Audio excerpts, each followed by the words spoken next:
ओम गणेश हर हर महादेव। धन त्रयोदशी पर क्या आप गहनों की पूजा करेंगे, सोने की पूजा करेंगे, चांदी की पूजा करेंगे, सिक्कों की पूजा करेंगे, जो भी सोने या चांदी के या जो भी सिक्के हैं, किसकी पूजा करनी चाहिए या हम कर सकते हैं? अब इसके पीछे जुड़ा हुआ जो रहस्य है, जो हो सकता है, पहले सबने सुना भी होगा क्योंकि मैंने पहले भी इसके विषय में वीडियो बनाया था दीपावली के समय, लेकिन मैं पुनः जो लोग नए हैं उनके लिए और जो शायद भूल चुके हैं उनके लिए मैं पुनः यह श्री यंत्र के विषय में यह वीडियो बना रहा हूँ। क्या है?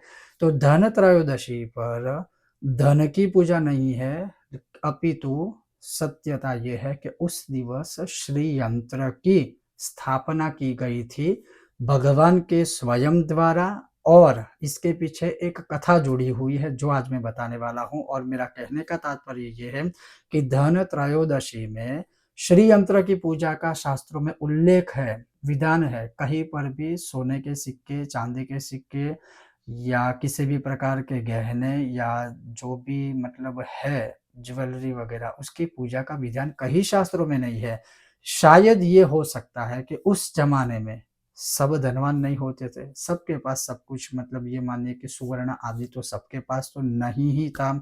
तो हो सकता है कि उस समय पर एक परंपरा शुरू हुई है कि चलो ठीक है, हमारे पास ₹1 का सिक्का है या उस समय के अनुसार जो भी तांबे के सिक्के या चांदी के सिक्के होते थे, तो उसी की पूजा करके फिर वो धन त्रयोदशी के रूप में एक परंपरा शुरू हो गई। लेकिन सत्यता ये है कि उस दिन 16 उपचार श्री यंत्र की ही पूजा होनी चाहिए। और क्यों होनी चाहिए? वही आज मैं आपको 2 कथा सुनाऊँगा। एक संदर्भित कथा है जो भगवान शिव की जी के द्वारा शंकराचार्य जी को दी गई थी, कहा गया था। और दूसरी जो कथा है वो बहुत ही सुंदर अद्भुत कथा है, जिसमें आपको प्रमाण प्राप्त हो जाएगा। उस दिन श्री यंत्र की स्थापना की गई थी, लेकिन कैसे और क्या कथा है, आज हम वो आपको सुनाएँगे। अगर आपको यह विषय वीडियो पसंद आए तो लाइक करें, शेयर करें, चैनल पर नए हो तो सब्सक्राइब कीजिएगा। तो चलिए शुरू करते हैं। सबसे पहली कथा है कि एक कथा के अनुसार एक समय जब शंकराचार्य जी विश्व कल्याण के हेतु, क्योंकि शंकराचार्य जी हमें पता है कि हमारे कल्याण के हेतु और धर्म की स्थापना के लिए ही इस पृथ्वी पर वह अवतरित हुए थे भगवान शंकर के अंश स्वरूप में। तो बहुत सारे शंकराचार्य जी के अगर आप भाष्य देखें, उसमें कनकधारा स्तोत्र से लेकर के श्री यंत्र के विषय में भी बहुत सारी चीजें जो है उन्होंने लिखित अर्थात हमें दी है।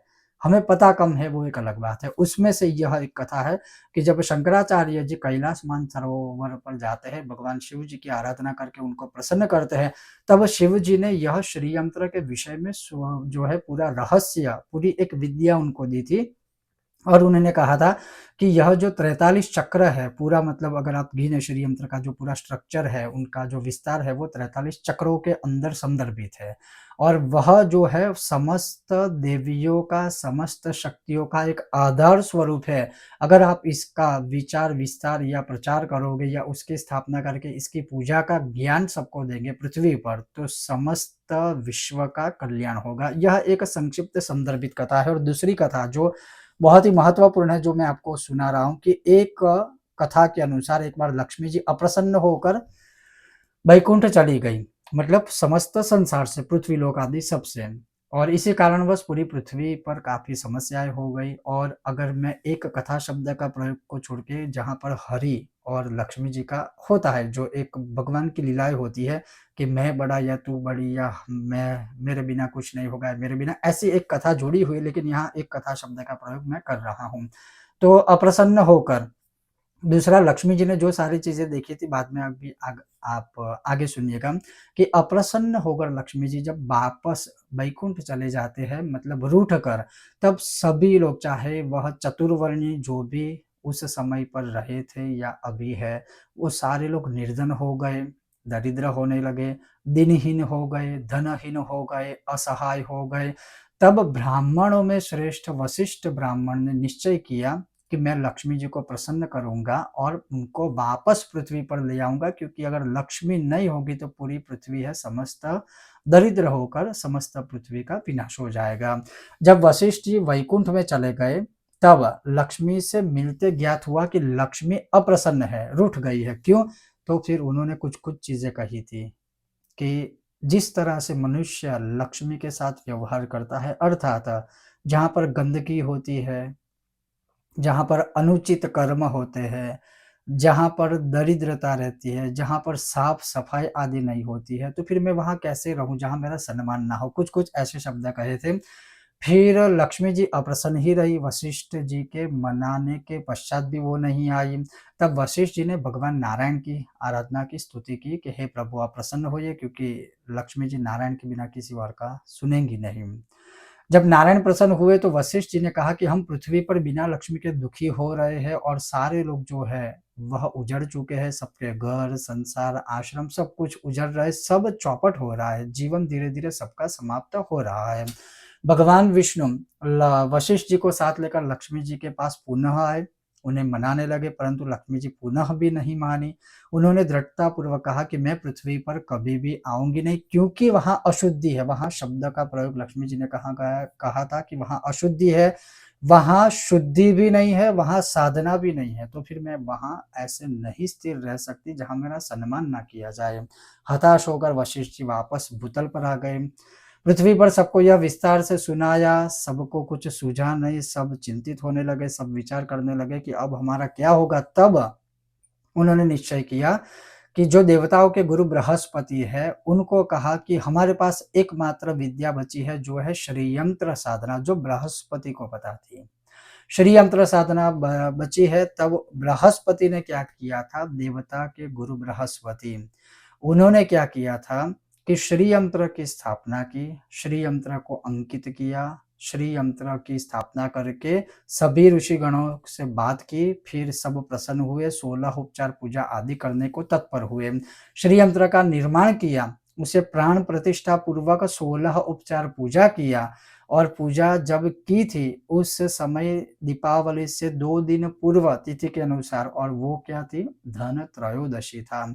और उस दिन धन त्रयोदशी के दिन श्री यंत्र की स्थापना की गई थी, 16 उपचार पूजा की गई थी और जैसे ही यह पूजा समाप्त हुई, लक्ष्मी जी वैकुंठ से अपने आप खुश होकर वहाँ पर आ गए। कहाँ पर? पृथ्वीलोक ऊपर, जहाँ पर श्री यंत्र की स्थापना की गई थी और उसी श्री यंत्र की स्थापना से 16 उपचार पूजा से लक्ष्मी जी प्रसन्न हुए। और उन्होंने वरदान दिया था कि जो कोई भी मेरी इस प्रकार से धन त्रयोदशी इस स्थिति पर, जिस स्थिति में मैं वापस आई हूँ, उस दिन अगर कोई भी मनुष्य मेरा आवाहन करेगा, मेरा पूजन करेगा, श्री यंत्र की स्थापना प्राण प्रतिष्ठा कर 16 उपचार पूजा करेगा, उसके वहाँ मैं स्थिर रूप से निवास करूँगी।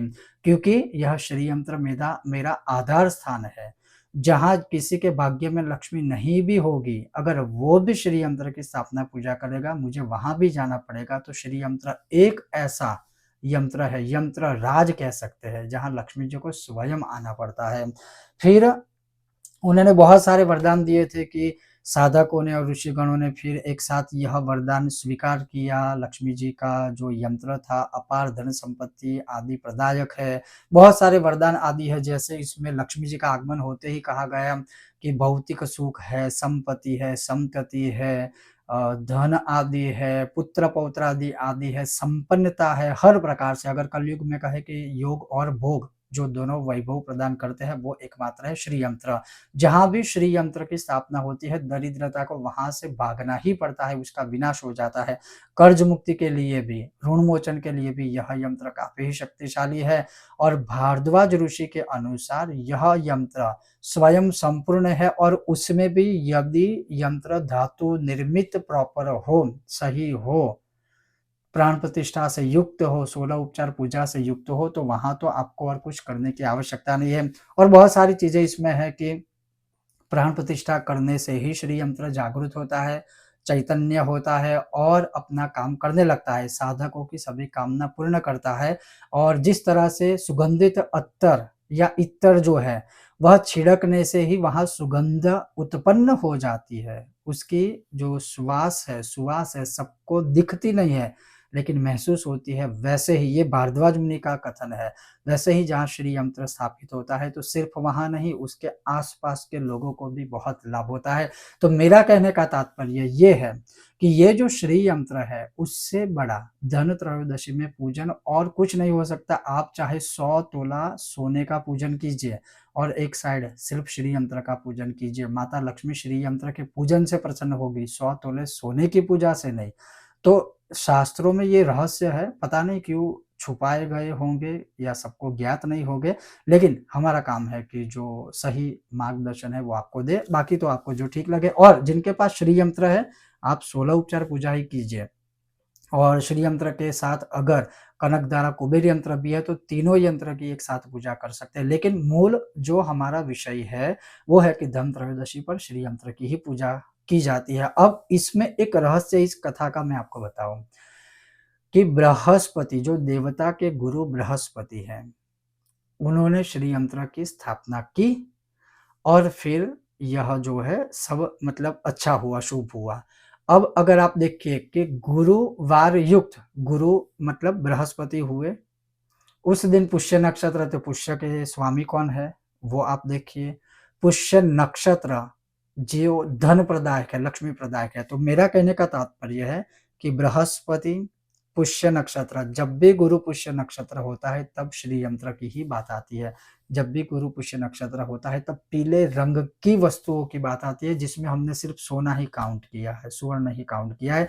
लेकिन कहने का तात्पर्य है कि बहुत सारे रहस्य इसमें छिपे हुए हैं। तो धन त्रयोदशी पर ना सोने की, ना चांदी की, ना तांबे की, ना किसी और की, लेकिन संभव है तो सिर्फ़ और सिर्फ़ श्री यंत्र की ही पूजा करनी चाहिए। माता अवश्य खुश होगी। दूसरा, इस कथा में अगर आपने सुना हो, जहाँ अशुद्धि है, जहाँ पर दरिद्रता है, जहाँ पर गंदगी रहती है, जहाँ पर ना साधना है, ना किसी भी प्रकार की तपश्चर्या है, तो वहाँ लक्ष्मी जी नहीं ठहरते, वहाँ लक्ष्मी जी नहीं होंगे। और अगर होंगे भी तो दरिद्रता के साथ, दरिद्रता ही लक्ष्मी की बहन होगी, लक्ष्मी जी नहीं होंगे, स्थिर नहीं होंगे। तो ये भी एक आप लॉजिकली भी समझिए कि अगर हम दीपावली में घर साफ-सफाई करते हैं, दियों का दान करते हैं, क्यों करते हैं? क्योंकि जब पृथ्वी पर लक्ष्मी जी आए थे तब जो ऋषिगण आदि थे उस समय में, उन्होंने भी सब स्वच्छता रखी थी, सब साफ-सफाई की थी, फूलों से रंगोली बनाई थी, आदि-आदि किया था, वही हम कर रहे हैं। तो इसीलिए हम दिवाली में ये साफ-सफाई आदि करते हैं ताकि लक्ष्मी जी का आगमन जहाँ स्वच्छता होगी वहाँ ही होगा, जहाँ श्री यंत्र होगा वहाँ होगा। ओम गणेश हर हर महादेव।